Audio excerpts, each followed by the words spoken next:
मृत्यु के बाद क्या होता है? गौतम बुद्ध की दृष्टि से एक प्रेरक कहानी। गंगा के किनारे एक शांत आश्रम में गौतम बुद्ध अपने शिष्यों को ध्यान और धर्म की शिक्षा दे रहे थे। तभी एक युवा ब्राह्मण उनके पास आया। उसकी आंखों में प्रश्नों की लपटें थी। उसने हाथ जोड़कर पूछा, भगवान, मृत्यु के बाद क्या होता है? बुद्ध मुस्कुराए और बोले, प्रिय वत्स, तुम किसकी मृत्यु की बात कर रहे हो, शरीर की या आत्मा की? युवक थोड़ा चौंका, फिर बोला, भगवान, क्या ये दोनों भिन्न है? बुद्ध ने पास के एक पीपल के पेड़ की ओर इशारा करते हुए कहा, आओ, मैं तुम्हें एक कहानी सुनाता हूँ। कथा, सत्य की खोज। बहुत समय पहले वाराणसी के पास एक गांव में समृद्ध और धर्मपरायण व्यक्ति अंजनी रहता था। अंजनी के मन में मृत्यु का भयंकर भय था। वह सोचता रहता, मरने के बाद क्या होगा? क्या मैं स्वर्ग जाऊंगा या नरक? उसका मन शांति की तलाश में भटक रहा था। एक दिन उसने सुना कि पास के वन में एक महान ज्ञानी सन्यासी रहते हैं। वह तुरंत उनके पास पहुंचा और हाथ जोड़कर बोला, महाराज, मुझे बताइए, मृत्यु के बाद क्या होता है? सन्यासी ने मुस्कुराते हुए कहा, वत्स, तुम पहले जानो कि जीवन क्या है, तभी मृत्यु का रहस्य समझ पाओगे। जीवन और मृत्यु का चक्र। सन्यासी बोले, ये संसार जन्म और मृत्यु के चक्र पर आधारित है। जैसे सूर्य उदय होता है और अस्त होता है, वैसे ही जीवन आता है और जाता है, लेकिन आत्मा अमर है। अंजनी ने कहा, यदि आत्मा अमर है तो मृत्यु का भय क्यों? सन्यासी ने एक कटोरी में पानी लिया और कहा, यह पानी देखो। जब तक कटोरी में है, यह एक रूप में है। यदि कटोरी टूट जाए तो क्या पानी समाप्त हो जाएगा? अंजनी बोला, नहीं, वह धरती में समा जाएगा या हवा में विलीन हो जाएगा। सन्यासी बोले, ठीक वैसे ही मृत्यु केवल एक परिवर्तन है। आत्मा शरीर रूपी कटोरी छोड़कर ब्रह्मांड में विलीन हो जाती है। पुनर्जन्म और कर्म का सिद्धांत। बुद्ध ने ब्राह्मण युवक को देखा और कहा, जैसे बीज से वृक्ष उगता है और फिर फल देता है, वैसे ही हमारे कर्म हमारे अगले जन्म का निर्धारण करते हैं। मृत्यु केवल एक पड़ाव है। आत्मा अपने कर्मों के अनुसार एक नया शरीर धारण करती है। युवक ने पूछा, तो क्या स्वर्ग और नरक सत्य है? बुद्ध बोले, स्वर्ग और नरक तुम्हारे मन की अवस्थाएं हैं। यदि तुमने जीवन में दया, करुणा और सत्य का पालन किया तो तुम्हारा चित्त शुद्ध रहेगा और तुम आनंदमय अवस्था में रहोगे। यही स्वर्ग है। और यदि तुमने क्रोध, लोभ और हिंसा से जीवन जिया तो तुम्हारा मन पीड़ित रहेगा। यही नरक है, मुक्ति, निर्वाण का मार्ग। युवक ने कहा, भगवान, क्या मृत्यु के बाद इस चक्र से बचा जा सकता है? बुद्ध मुस्कुराते हुए बोले, हाँ, यही तो मेरे उपदेश का सार है। यदि तुम मोह, लोभ और अहंकार से मुक्त हो जाओ तो तुम्हें जन्म मृत्यु के चक्र से मुक्ति मिलेगी। इसे निर्वाण कहते हैं। निर्वाण का अर्थ है उस अग्नि का शांत हो जाना जो तुम्हें भटकाती है। प्रश्न और उत्तर के पार। युवक ने पुनः पूछा, लेकिन भगवान, मृत्यु के बाद क्या होगा, इसे जानने की मेरी इच्छा क्यों शांत नहीं हो रही? बुद्ध ने एक और दृष्टांत दिया। मान लो तुम्हें एक विषैला तीर लगा है और तुम पूछो कि तीर किसने चलाया, वह किस लकड़ी का है, तब तक विष तुम्हें मार देगा। सबसे पहले तुम्हें तीर निकालना है और स्वयं को बचाना है। इसी प्रकार मृत्यु के बाद क्या होता है, ये जानने से अधिक महत्वपूर्ण है कि तुम जीवन कैसे जीते हो। सच्ची समझ का जन्म। युवक की आंखों में एक नई रोशनी आ गई। उसने कहा, मैंने समझ लिया भगवान, मृत्यु के बाद क्या होता है, ये प्रश्न उतना महत्वपूर्ण नहीं है जितना कि मैं मृत्यु से पहले कैसे जीता हूँ। मैं अब अपने कर्मों और चित्त की शुद्धि पर ध्यान दूंगा। बुद्ध ने प्रसन्न होकर कहा, यही सच्चा मार्ग है। मृत्यु के बाद क्या होगा, ये जीवन के कर्म और ध्यान पर निर्भर करता है। सत्य, अहिंसा और करुणा का मार्ग तुम्हें चक्र से मुक्त करेगा। उपसंहार। युवक ने बुद्ध को प्रणाम किया और वहां से एक बदले हुए व्यक्ति के रूप में लौटा। अब उसके मन में मृत्यु का भय नहीं था, क्योंकि उसने जान लिया था कि जीवन का उद्देश्य मृत्यु के बाद नहीं, मृत्यु से पहले के कर्मों में छिपा है। शिक्षा। मृत्यु का भय जीवन के अज्ञान से उपजता है। कर्म, पुनर्जन्म और चित्त की शुद्धि मृत्यु के रहस्य को उजागर करते हैं। निर्वाण प्राप्त कर जन्म मृत्यु के चक्र से मुक्ति पाई जा सकती है। मृत्यु के बाद क्या होगा, ये जानना उतना महत्वपूर्ण नहीं जितना कि मृत्यु से पहले कैसा जीवन जिया। मृत्यु का रहस्य। बुद्ध और अंगुलिमाल की कहानी।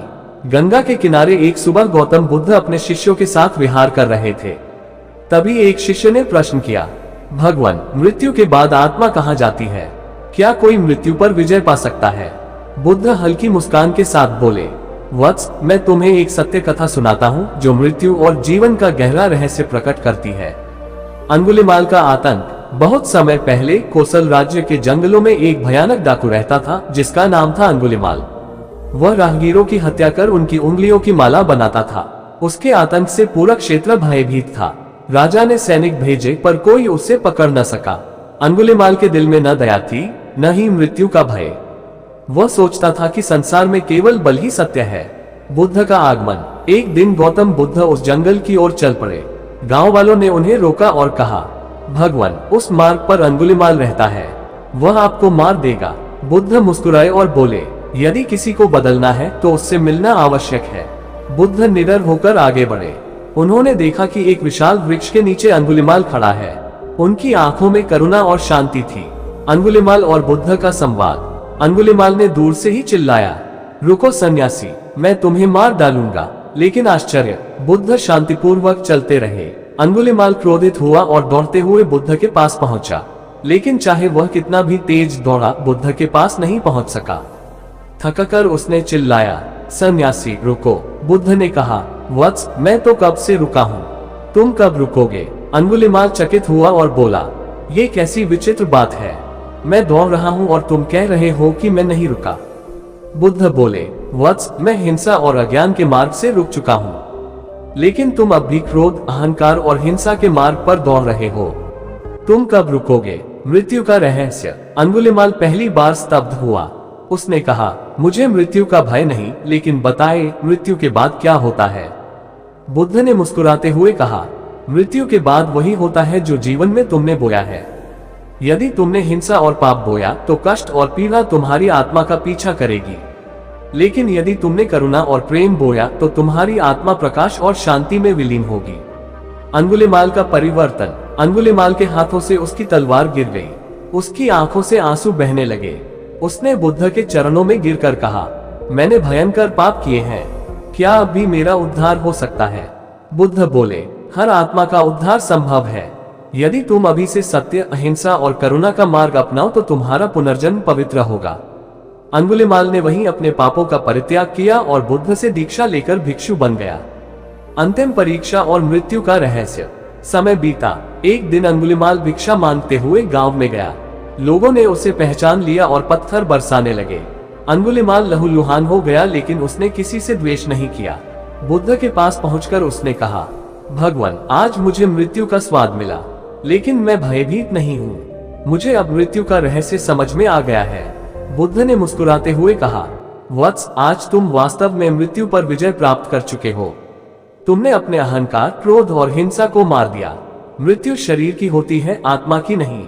जो मोह और अज्ञान से मुक्त हो गया, उसके लिए मृत्यु केवल परिवर्तन है, अंत नहीं। कहानी की शिक्षा। मृत्यु का भय जीवन के अज्ञान से उत्पन्न होता है। जो मोह, क्रोध और अहंकार से मुक्त होता है, वही मृत्यु के रहस्य को समझ सकता है। कर्मों का प्रभाव मृत्यु के बाद भी आत्मा का मार्ग निर्धारित करता है। परिवर्तन और प्रायश्चित से कोई भी पापी संत बन सकता है। मृत्यु के पार बुद्ध और किसान की कहानी। गंगा के किनारे एक शाम गौतम बुद्ध अपने शिष्यों के साथ बैठे थे। सूर्य अस्त हो रहा था और आकाश सुनहरी आभा से भर गया था। तभी एक किसान दौड़ता हुआ आया। उसकी आंखों में आंसू थे और वह घबराया हुआ था। उसने बुद्ध के चरणों में गिरकर कहा, भगवान, मेरा इकलौता पुत्र आज सांप के काटने से मर गया। कृपया मुझे बताएं, क्या मैं उसे वापस ला सकता हूँ? मृत्यु के बाद क्या होता है? बुद्ध ने गहरी दृष्टि से किसान को देखा और बोले, वत्स, तुम्हें तुम्हारे प्रश्न का उत्तर मिलेगा, लेकिन पहले तुम मुझे एक मुट्ठी चावल ला कर दो। शर्त यह है कि वह चावल उस घर से लाना होगा जहां कभी किसी की मृत्यु न हुई हो। किसान की खोज। किसान तुरंत गांव में गया। वह पहले घर पर पहुंचा और हाथ जोड़कर बोला, क्या आप मुझे एक मुट्ठी चावल देंगे? लेकिन शर्त है कि आपके घर में कभी किसी की मृत्यु न हुई हो। गृहस्वामी की आंखें भर आई। उसने कहा, भाई, हमने अपने पिता को खोया है। मृत्यु तो हर घर की मेहमान होती है। किसान निराश होकर दूसरे घर गया। वहां भी यही उत्तर मिला। किसी ने मां खोई थी, किसी ने भाई, तो किसी ने संतान। पूरा गांव घूमने के बाद किसान समझ गया कि मृत्यु का दुख हर घर की कहानी है। सत्य का बोध। किसान थका हारा बुद्ध के पास लौटा और बोला, भगवान, मुझे कोई भी घर ऐसा नहीं मिला जहां मृत्यु न हुई हो। मैं समझ गया कि मृत्यु एक शाश्वत सत्य है जिससे कोई बच नहीं सकता। बुद्ध ने कहा, वत्स, तुमने सही पहचाना। मृत्यु जीवन का अंत नहीं, केवल परिवर्तन है।